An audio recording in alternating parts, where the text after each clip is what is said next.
وہ کافر ہے اور کافر جہنم کے اندر ہمیشہ ہمیشہ رہے گا۔ اللہ پاک کی ذات بابرکات ہمیں معاف فرمائے۔ خدا نہ خواستہ اگر کوئی بندہ بغیر توبہ کیے، بغیر گناہ بخشوائے دنیا سے چلا جاتا ہے مسلمانوں میں سے، تو وہ قیامت کے دن اپنے گناہوں کا عذاب بھگتنے کے لیے جہنم میں جائے گا، لیکن جب اللہ پاک اس کو اس کے گناہوں کے مطابق سزا دے گا تو پھر اس کو جہنم سے نکال کر اللہ پاک قیامت کے دن اس کو جنت میں داخل فرمائے گا۔ یہاں تک حدیث پاک میں آتا ہے کہ جس کے دل کے اندر ایک رائی کے دانے کے برابر بھی ایمان ہوگا، جس کے دل میں ایک ریت کے ذرے کے برابر بھی ایمان ہوگا، آخر کار وہ جنت میں داخل کیا جائے گا۔ وَيَسْتَعْجِلُونَكَ بِالْحَسَنَاتِ وَيَسْتَعْجِلُونَكَ بِالسَّيِّئَاتِ قَبْلَ الْحَسَنَاتِ۔ اے میرے پیارے رسول علیہ السلام، یہ لوگ رحمت سے پہلے عذاب طلب کرتے ہیں، ثواب سے پہلے عذاب طلب کرتے ہیں، رحمت سے پہلے زحمت طلب کرتے ہیں۔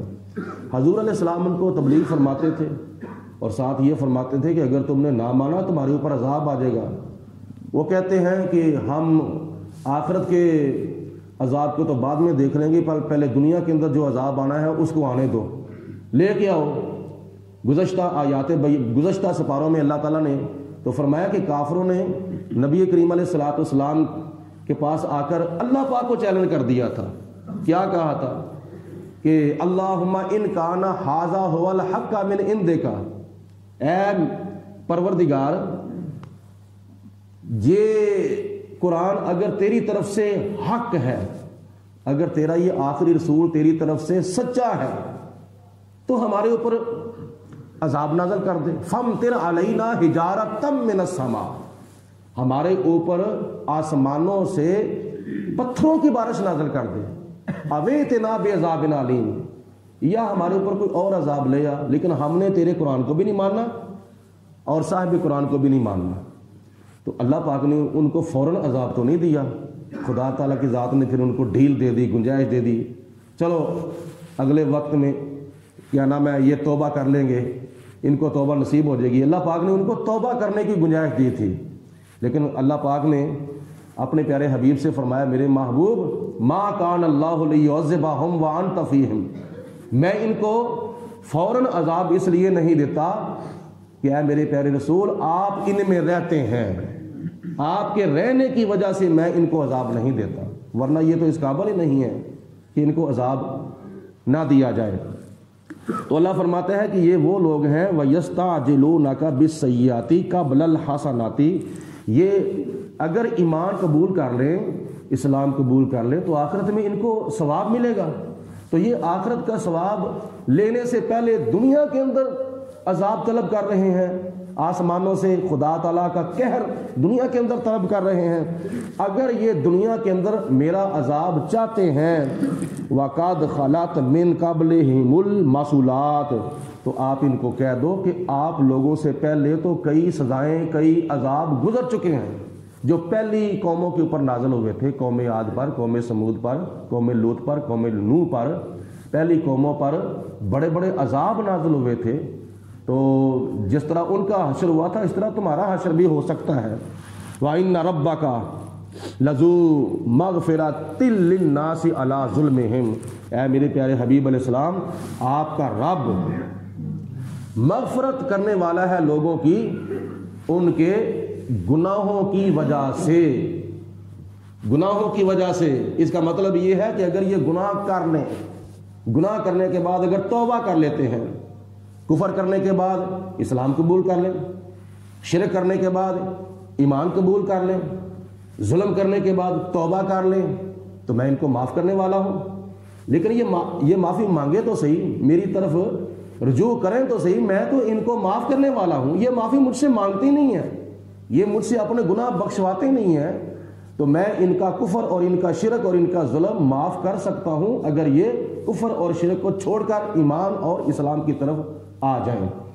تو ویسے دنیا کے اندر گناہ بخشوانے کے کچھ اسباب اللہ پاک نے قرآن میں اور نبی کریم علیہ الصلوۃ والسلام نے حدیث پاک میں بیان فرمائے ہیں۔ ہم گناہوں کے پتلے ہیں، لیکن کچھ گناہ ایسے ہیں کہ جو بغیر توبہ کے معاف ہو جاتے ہیں، وہ صغیرہ گناہ ہیں۔ اگر اللہ تعالیٰ قرآن پاک میں فرماتا ہے کہ اگر تم کبیرہ گناہوں سے بچو تو صغیرہ گناہ میں تمہارے بغیر توبہ کے ہی معاف کر دوں گا. باقی کچھ گناہ ایسے ہیں کہ جو فدیہ دینے سے معاف ہوتے ہیں، کچھ گناہ ایسے ہیں جو کفارہ دینے سے معاف ہوتے ہیں، کچھ گناہ ایسے ہیں جو شرعی حدیں لگنے سے معاف ہوتے ہیں. ان کی وضاحت ذرا لمبی چوڑی ہے، پھر کسی نشست میں عرض کروں گا کہ کون سا گناہ کس وجہ سے معاف ہوتا ہے، کون سے گناہ ہیں فدیے سے معاف ہوتے ہیں، کون سے گناہ کفارے سے معاف ہوتے ہیں، کون سے گناہ شرعی حد سے معاف ہوتے ہیں، کون سے گناہ بغیر توبہ کے معاف ہو جاتے ہیں. وَإِنَّ رَبَّكَ، اے میرے پیارے حبیب علیہ السلام، بے شک آپ کا رب لشدید العقاب، ضرور سخت عذاب دینے والا ہے. اگر یہ توبہ نہیں کریں گے، شرک کرتے رہیں گے، توبہ نہیں کریں گے، کفر کرتے رہیں گے، یہ کفار مکہ، تو پھر قیامت کے دن میں ان کو سخت عذاب دینے والا ہوں. وَيَقُولُ الَّذِينَ كَفَرُوا، اور یہ جو کافر لوگ ہیں یہ کہتے رہتے ہیں لولا انزل علیہ آیۃ من ربہ، کہ محمد بن عبداللہ کے اوپر اس کے رب کی طرف سے کیوں کوئی معجزہ نازل نہیں ہو جاتا. حالانکہ نبی کریم علیہ الصلوۃ والسلام کو تو اللہ پاک نے سراپا معجزہ بنا کر بھیجا تھا. سر کی زلفوں سے لے کر پاؤں کے ناخنوں تک نہیں بلکہ پاؤں کے جوڑوں کی خاک مبارک تک اللہ پاک نے نبی پاک علیہ السلام کو سراپا معجزہ بنا کر بھیجا تھا. حضور علیہ الصلوۃ والسلام کا آنا معجزہ، حضور کا جانا معجزہ، حضور کا بیٹھنا معجزہ، حضور کا اٹھنا معجزہ، حضور کا کھانا معجزہ، حضور کا پینا معجزہ، حضور کا دیکھنا معجزہ، حضور کا سننا معجزہ، نبی پاک علیہ السلام کا سونا معجزہ، حضور علیہ الصلوۃ والسلام کا جاگنا معجزہ، نبی کریم علیہ السلام کا نکاح کرنا معجزہ، حضور علیہ الصلوۃ والسلام کا بچے جننا معجزہ. ہر کام نبی پاک علیہ الصلوۃ والسلام کا معجزہ تھا، کیونکہ اللہ پاک نے پہلے نبیوں کو معجزات دے کر بھیجا تھا. ہمارے نبی کو خدا نے سراپا معجزہ بنا کر بھیجا ہے. دیے معجزے انبیاء کو خدا نے، ہمارا نبی معجزہ بن کر آیا. لیکن ان کا مقصد تھا کہ ہماری ڈیمانڈ کے مطابق اللہ تمہیں معجزہ کیوں نہیں دیتا. ہم یہ چاہتے ہیں کہ فلاں معجزہ ہونا چاہیے، فلاں معجزہ آپ کا ہونا چاہیے. نبی پاک علیہ الصلوۃ والسلام کے تو معجزے بے شمار ہیں. اے سارا قرآن نبی پاک علیہ السلام کا معجزہ ہے، اور قرآن پاک کی ایک کی آیت جو ہے وہ نبی پاک علیہ السلام کا معجزہ ہے. بلکہ مفسرین نے لکھا ہے قرآن پاک کی ہر آیت کے اندر 3 معجزے اللہ پاک نے بیان فرمائے ہیں. ہر یہ جو صراحتاً معجزے ہیں وہ الگ ہیں، اور صراحتاً حدیث پاک میں بخاری شریف میں، ترمذی شریف میں، ابو داؤد شریف میں، ابن ماجہ شریف میں، نسائی شریف میں، مسلم شریف میں، مشکات شریف میں، حدیثوں کی کئی متعدد کتابوں کے اندر جو معجزات حضور علیہ السلام کے بیان کیے گئے ہیں وہ الگ ہیں. لیکن کوئی معجزہ نظر آئے یا نہ آئے، لیکن یہ قرآن پاک ہمیں نبی پاک علیہ السلام کا معجزہ 1400 سال کے بعد بھی نظر آ رہا ہے. اور قرآن پاک کی 6666 جو آیتیں ہیں، ان میں سے ہر آیت کے اندر علماء نے فرمایا ہے نبی پاک علیہ السلام کے 3 معجزے ہیں. اور 3 معجزے، آیتیں کتنی ہیں؟ 6666. اور 6666 کو 3 کے ساتھ ضرب دی جائے تو یہ تو تقریباً 2000 کے لگ بھگ نبی پاک علیہ السلام کے یہ معجزات بن جاتے ہیں. لیکن عقل کے اندھوں کو حضور علیہ السلام کے معجزات نظر نہیں آتے تھے. آنکھ والا تیرے جوبن کا تماشا دیکھے، دیدہ ایک اور کو کیا آئے نظر کیا دیکھے. جو دل کے اندھے ہوتے ہیں نا، ان کو نبی پاک علیہ الصلوۃ والسلام نظر نہیں آتے، اور جو دل کے سجاتی ہوتے ہیں یا دل کے بینے ہوتے ہیں، جیسے ابو بکر صدیق، عمر فاروق، عثمان غنی، مولا علی، مولا حسن، مولا حسین، نبی پاک علیہ السلام کے تمام صحابہ کرام چونکہ نور بصارت بھی رکھتے تھے اور نور بصیرت بھی رکھتے تھے، تو نبی پاک علیہ الصلوۃ والسلام کا ان کو دیدار بھی ہوتا تھا، اور وہ سر کی آنکھوں سے نہیں بلکہ وہ دل کی آنکھوں سے نبی پاک علیہ السلام کا دیدار کرتے تھے. تو ابو جہل، ابو لہب، دوسرے تیسرے کفار مکہ ہجرت کی رات نبی پاک علیہ الصلوۃ والسلام ان کے بیچ میں سے گزر گئے، لیکن ان کو پتہ ہی نہیں چلا تھا، کیونکہ ابو جہل جیسے کافروں کو اللہ تعالیٰ اپنے محبوب نہیں دکھاتا. تو اللہ پاک نے ارشاد فرمایا کہ اے میرے پیارے حبیب علیہ السلام، یہ لوگ کہتے رہتے ہیں، یہ کافر جو ہیں، کہ جیسے موسیٰ علیہ السلام کو معجزات ملے تھے، عیسیٰ علیہ السلام کو ملے تھے، پہلے نبیوں کو ملے تھے، اس طرح محمد بن عبداللہ کو معجزہ کیوں نہیں ملا. تو اللہ پاک نے ارشاد فرمایا کہ انما انت منذر، اے میرے محبوب علیہ السلام تم تو ان کو ڈرانے والے ہو. نبی پاک علیہ الصلوۃ والسلام کا جہنم کے عذاب سے ڈرانا یہ بھی حضور کا معجزہ ہے، اور جنت کی بشارت دینا یہ بھی حضور علیہ السلام کا معجزہ ہے، کیونکہ اللہ پاک کی ذات بابرکات ہمیں جہنم کے بارے میں نہیں بتا رہا اور جنت کے بارے میں ہمیں نہیں بتا رہا، اللہ تعالیٰ کے بتانے پر نبی پاک علیہ الصلوۃ والسلام جہنم کا عذاب سناتے ہیں، اللہ تعالیٰ کے بتانے پر نبی پاک علیہ السلام جنت کی خوشخبریاں دیتے ہیں۔ بلکہ اس کی دوسری وجہ یہ بھی ہے کہ اگر نبی پاک علیہ الصلوۃ والسلام جنت کی خوشخبریاں دیتے ہیں تو اللہ پاک اپنے محبوب علیہ السلام کو جنت کے درجات دکھا دیتا ہے۔ اے میرے محبوب تم جنت دیکھو، جنت کے اندر دیکھ کر لوگوں کو بتاؤ، میرے اے مکے کے رہنے والوں، اگر تم میرا کلمہ پڑھ جاؤ گے تو اللہ پاک تمہیں جنت کے اندر داخل فرمائے گا، جس کے اندر گل و گلزار بھی ہیں، نالا اوزار بھی ہیں، باغ و بہار بھی ہیں، بے شمار نعمتیں ہیں جنتوں کے اندر۔ اور اگر جہنم کا عذاب سناتے ہیں تو اللہ پاک اپنے محبوب علیہ الصلوۃ والسلام کی معراج کی رات جہنم کے طبقات دکھا رہا ہے کہ کس کو کون سا عذاب جہنم کے اندر ہوگا۔